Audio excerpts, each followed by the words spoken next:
Red green online present. আমাদের যে কোনো পাসপোর্ট বা ভিসার ব্যাপারে আমাদের যাইতে হয় দুবাই।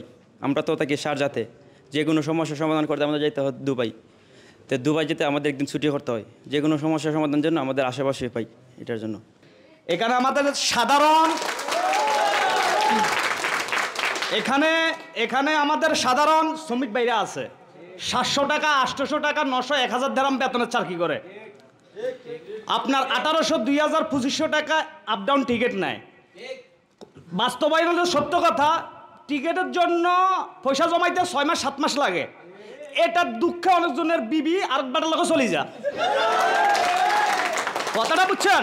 আসলে এটাই বাস্তব। আপনারা এটার জন্য সম্মানিত বাংলাদেশ সরকারের কাছে আপনারা কি একটা উদ্যোগ নেবেন আমাদেরকে জানাবেন।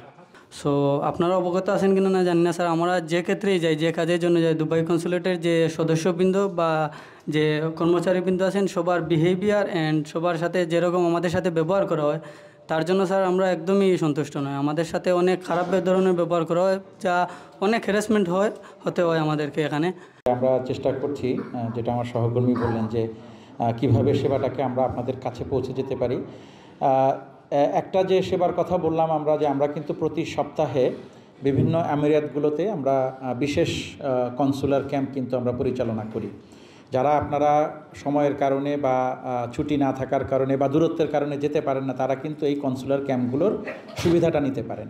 যেটা আমি এই জন্যে আপনাদেরকে বারবার অনুরোধ করছি যে আপনারা যদি আমাদের ফেসবুক পেজটা একটু ফলো করেন, তাহলে দেখবেন যে এখানে আমরা কিন্তু 1 সপ্তাহ আগে আমরা নোটিশ দিয়ে দিই যে কোন আমিরাতে কোন দিনটাতে আমরা এই বিশেষ কনসুলার ক্যাম্প পরিচালনা করি।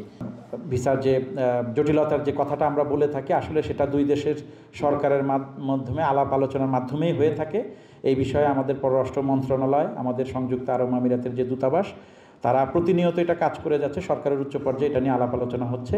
আমার দিক থেকে আমি যেটা করেছি, আপনারা অনেকেই হয়তো খেয়াল করেছেন, বিশেষ করে আমাদের সাংবাদিক ভাইরা, যে আমি আসার পরে অন্তত দুজন বেশ আমি বলব উচ্চপদস্থ দুবাই গভর্নমেন্টের সরকারের উচ্চপদস্থ 2জন কর্মকর্তার সাথে আমি দেখা করেছি, যারা এই ভিসা ইস্যুটা দেখাশোনা করেন।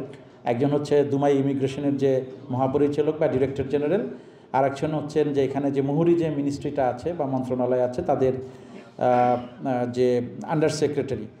তো দুজনের সাথে আমি আমাদের যে ভিসা সমস্যার যে বিষয়গুলো, তাদের সঙ্গে আমি আমাদের প্রবাসীদের যে সমস্যাগুলো সেগুলো তুলে ধরেছি, এবং তারা দুজনে আমার কথাগুলোকে খুব গুরুত্ব নিয়ে শুনেছেন, এবং তারা বলেছেন যে তারা এই আলাপ আলোচনার মাধ্যমে প্রয়োজনীয় সহযোগিতা তারা প্রদান করবেন, এবং আমরা আশাবাদী যে হয়তো সামনের দিনগুলোতে এই বিষয়ে আমরা কিছু পজিটিভ হয়তো আউটকাম পেতে পারি।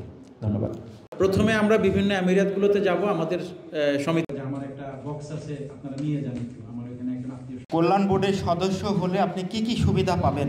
যেগুলো অফিস থাকে সেই দিনগুলোতে আমরা কনসুলেট সেবা দিয়ে থাকি।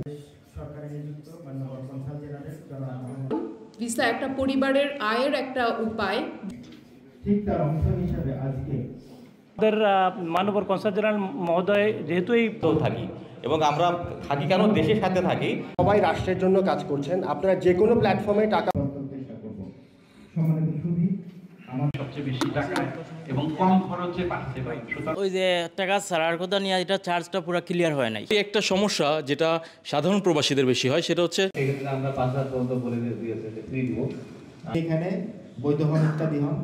এরপরে আমরা করি কি, আমার একটা প্রশ্ন হচ্ছে ট্যাপ সেন্ডে এখন আমি বিমান মন্ত্রণালয় থেকে একজন সদস্যরে এখানে উপস্থিত একটু কাইন্ডলি তুলে দেখাবেন।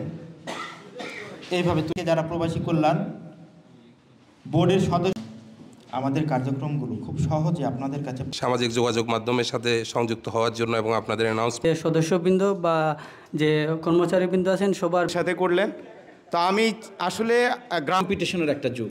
আমি ব্যাংকিং এক্সপার্ট না, কিন্তু আজকে আপনাদের দ্বার উন্মুক্ত।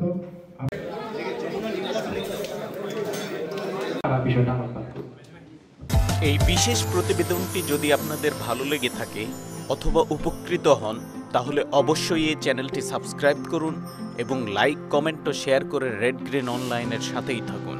Thanks to everyone. Red green online.